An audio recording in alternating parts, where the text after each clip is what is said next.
وَلَا تَقُولُوا لِمَنْ يُقْتَلُ فِي سَبِيلِ اللَّهِ أَمْوَاتٌ۔ سورہ بقرہ میں قرآن مجید میں اللہ کریم نے فرمایا جو اللہ کے راستے میں قتل کیے جائیں انہیں مردہ نہ کہو، بل احیاء، وہ تو زندہ ہیں، وَلَٰكِن لَا تَشْعُرُونَ، لیکن تمہیں ان کی زندگی کا شعور نہیں۔ اب شہید جو ہے اس کا جنازہ پڑھا جاتا ہے، شہید کو اگرچہ غسل نہیں دیا جاتا، کفن نہیں دیا جاتا، جس لباس میں شہید جام شہادت نوش کرتا ہے اسی لباس میں اس کی تدفین ہوتی ہے، اور جنازہ پڑھ کے اس کو قبر میں اتارا جاتا ہے۔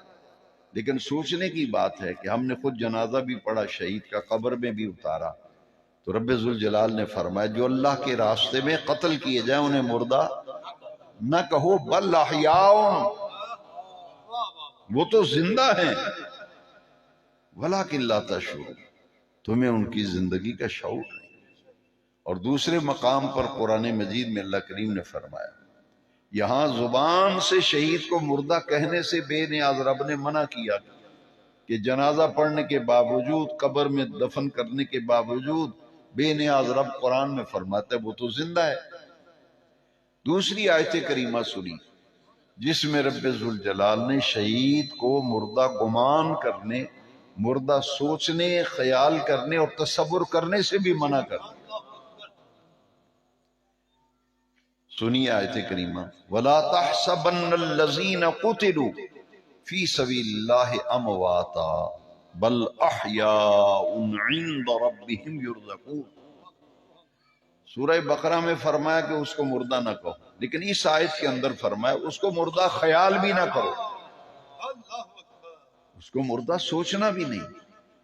وَلَا تَحْسَبَنَّ الَّذِينَ قُتِلُوا فِي سَبِيلِ اللَّهِ أَمْوَاتًا بَلْ أَحْيَاءٌ، اس آیت میں پھر فرمایا کہ شہید زندہ ہے، عند ربہم یرزقون، اپنے رب کے پاس اسے رزق بھی دیا جاتا ہے، زندہ بھی ہے اور اسے رزق بھی دیا جاتا ہے، قرآن کی آیت ہے۔ لیکن دوسری آیت کریمہ جو میں نے تلاوت کی ہے اس میں اللہ کریم نے نبی کریم صلی اللہ تعالی علیہ وسلم کی آمد کا جو ہم جشن مناتے ہیں، اور یہ مہینہ کل شروع ہو جائے گا انشاءاللہ، پھر پوری دنیا میں بہاریں آ جاتی ہیں، چہروں پہ رونق آتی ہے، ایمان کی کلی کھل اٹھتی ہے کہ وہ مہینہ آ گیا جس میں حضور نبی کریم صلی اللہ علیہ وسلم دنیا میں تشریف لائے، اور آپ کی تشریف آوری پر جشن مناتے ہیں، خوشیاں کرتے ہیں۔ اس پر میں عرض کرتا ہوں جو آیت کریمہ میں نے 11ویں پارے میں سے سورہ یونس کی آیت نمبر 58 تلاوت کی، اس پر میں عرض کرتا ہوں۔ لیکن اس سے پہلے ایک نقطہ میں شہیدوں کی زندگی اور نبیوں کی زندگی پر بات کرنا چاہتا ہوں۔ نبی افضل ہے یا شہید افضل ہے؟ جی جن کو پتہ ہے وہ تو بولے۔ نبی شہید سے نبی افضل ہے۔ اب شہید کی زندگی تو قرآن سے ثابت ہوگی، شہید کی زندگی مردہ نہ کہو، سورہ بقرہ، دوسری آیت میں مردہ گمان نہ کرو، دونوں آیتوں میں تکرار ہے، بل احیاء، وہ زندہ ہے، عند ربہم یرزقون، اپنے رب کے پاس اسے رزق بھی دیا جاتا ہے۔ لیکن ایمان سے بتاؤ، اتنا مسئلہ تو آپ کو آتا ہی ہوگا، نہیں آتا تو میں بتا دیتا ہوں۔ شہید جب شہادت پا کے اس کا جنازہ پڑا، قبر میں دفنایا، تو اس کی بیوی آگے عدت گزار کر نکاح کر سکتی ہے یا نہیں کر سکتی؟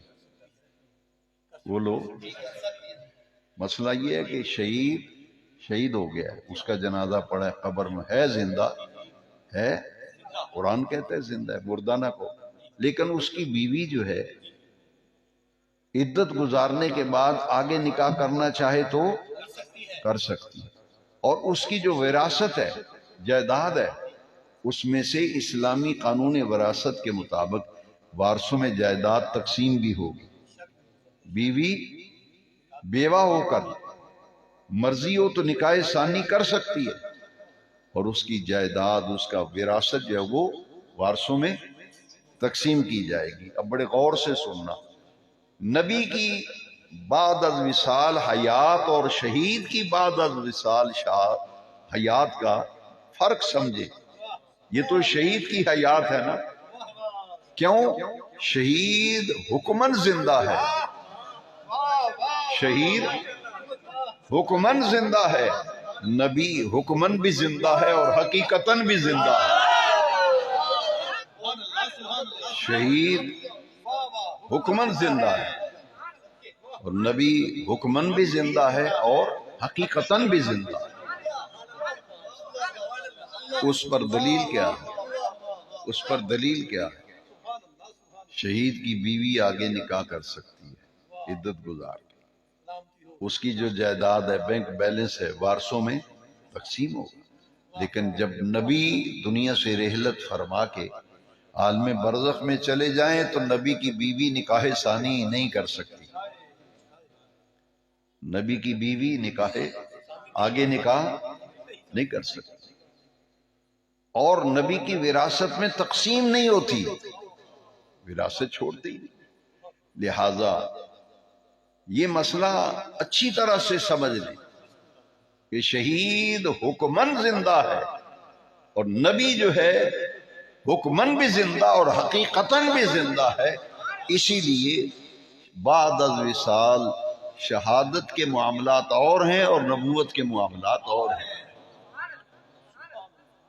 اسی لیے حضور کی حدیث ہے الانبیاء احیاء فی قبورہم، نبی اپنی قبروں میں زندہ ہوتے ہیں، یصلون و یرزقون، نبی اپنی قبروں میں نمازیں بھی پڑھتے ہیں اور انہیں رزق بھی دیا جاتا ہے۔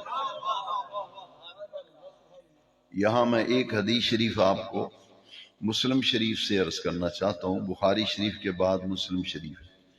میرے نبی کریم صلی اللہ علیہ وسلم جب معراج شریف پہ تشریف لے گئے، حضور فرماتے ہیں معراج کی رات جب میں موسیٰ کلیم اللہ علیہ السلام کی قبر کے قریب سے گزرا تو میں نے دیکھا کہ موسیٰ کلیم اللہ اپنی قبر میں کھڑے ہو کے نماز پڑھ رہے ہیں۔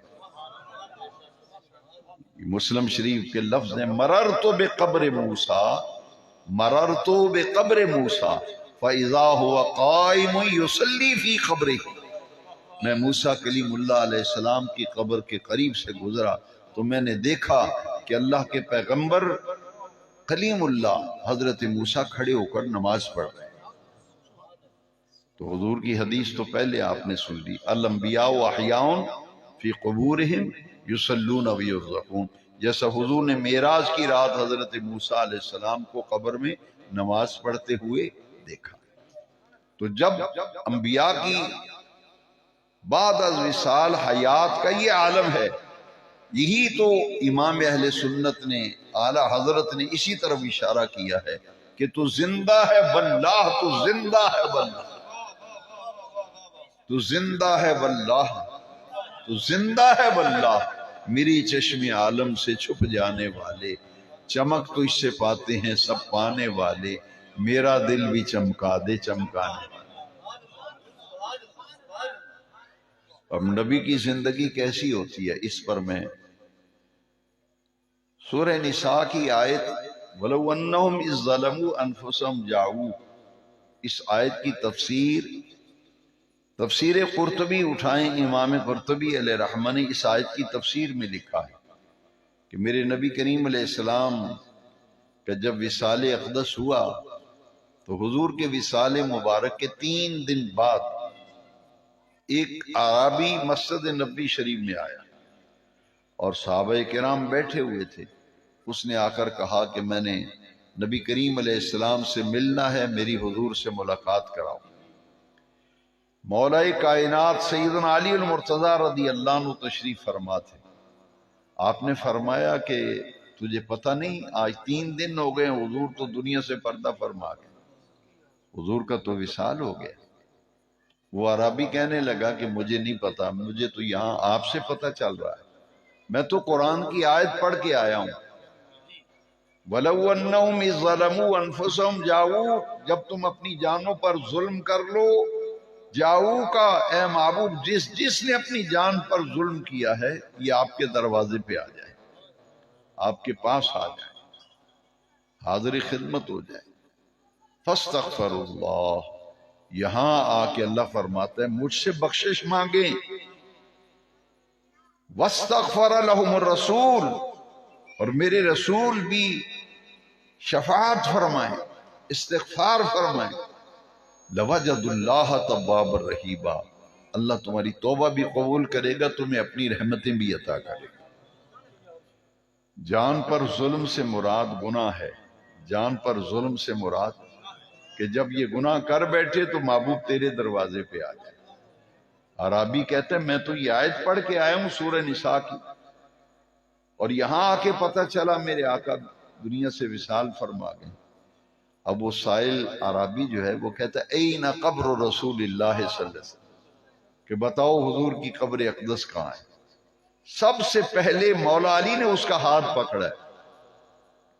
اگر اللہ والوں کے انبیاء اور اولیاء کے مزارات پر جانا جائز نہ ہوتا، یہ کوئی غلط بات ہوتی، تو مولا علی کبھی اس کا ہاتھ پکڑ کے حضور کی قبر پہ نہ لے جاتے. تفسیر قرطبی میں لکھا ہے مولا علی کا نے اس کا ہاتھ عرابی کا پکڑا اور حضور کی لحد اقدس پہ قبر انور پہ لے کر گئے حجرہ عائشہ صدیقہ میں، اور وہاں کھڑے ہو کر پتہ کیا کہا، ھذا قبر رسول اللہ صلی اللہ علیہ وسلم، یہ حضور کی قبر انور. مولا علی لے کے گئے، اور عرابی جو ہے اس نے قبر کی مٹی لے کے سر میں ڈالی اور ساروں قطار رونے لگا. رو کر حضور کی قبر انور پر رو کے عرض کرتا ہے یا رسول اللہ صلی اللہ علیہ وسلم، میں قرآن کی آیت پڑھ کے آیا ہوں کہ گناہ کر بیٹھو تو در مصطفیٰ پہ آ جاؤ، یہاں آ کے مجھ سے بخشش مانگو، میرے محبوب رسول تمہاری شفاعت فرمائیں، تمہارے لیے استغفار فرمائیں، تو تمہاری توبہ بھی قبول کروں گا، تمہیں اپنی رحمتیں بھی دوں گا. میں تو یہ آیت پڑھ کے آیا ہوں یا رسول اللہ صلی اللہ علیہ وسلم. یہاں کے پتہ چلا آپ کا وصال ہو گیا. اب عرابی نے جو لفظ بولے نا تفسیر قرطبی سے میں آپ کو سنانا چاہتا ہوں. اس نے کہا یا رسول اللہ مجھے اپنے رب سے میرے گناہوں کی معافی لے دیں، اپنے رب سے مجھے میرے گناہوں کی معافی لے دیں، مجھے اپنے رب سے بخشوائیں، مجھے اپنے رب سے بخشوائیں، میری مغفرت کرائیں. راوی مولا علی ہیں، راوی مولا علی ہیں. آپ فرماتے ہیں تفسیر قرطبی کے لفظ سنیے ذرا، قد نودی من القبر، حضور کی قبر پاک سے آواز آئی، آواز آئی قد غفر لکا، میرے پاس آ کر رب سے بخشش مانگنے والے جا تیری بخشش ہو گئی.